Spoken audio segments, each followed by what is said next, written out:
கோவை மாவட்டம் மேட்டுப்பாளையம் அருகே தேக்கம்பட்டியில் தமிழக அரசின் சார்பில் யானைகளுக்கான நலவாழ்வு முகாம் தொடங்கியுள்ளது. இந்து சமய அறநிலையத்துறை அமைச்சர் காமராஜ் அதனை தொடங்கி வைத்தார்.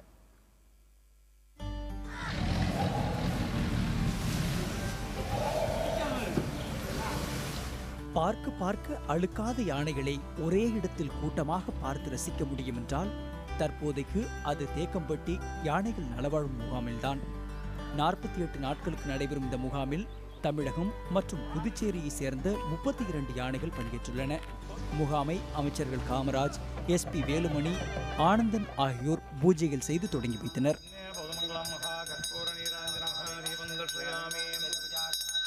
யானைகளுக்கு ஊட்டச்சத்து உணவு வழங்கப்படுகிறது.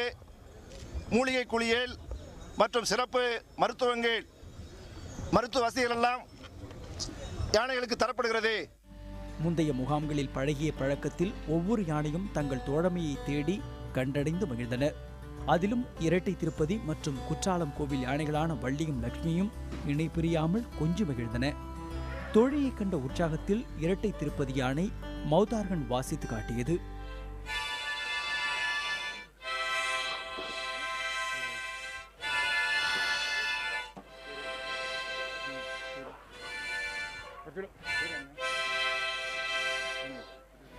இந்த முகாமில் யானைகளுக்கு தினமும் நடைபயிற்சி, மூலிகை உணவுகள் கொடுத்து புத்துணர்வு அளிக்க ஏற்பாடு செய்யப்பட்டுள்ளது.